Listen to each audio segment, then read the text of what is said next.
Has it gotten more expensive to do experiments in space? I know you have experiments on that are relatively cheap now.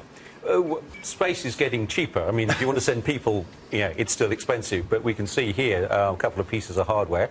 If I'm just move over here, this is a CubeSat, so-called. This is made by a Scottish company called ClydeSpace. It's who are constructing the UK's first CubeSat. This is called a 3U CubeSat because it comes in 3 10 by 10 cubes, but you can, and that's become a sort of standard format for low-cost space. So if you wanted to send a 1U cube, you can sort of make one of those for about $50,000, launch it for about $50,000.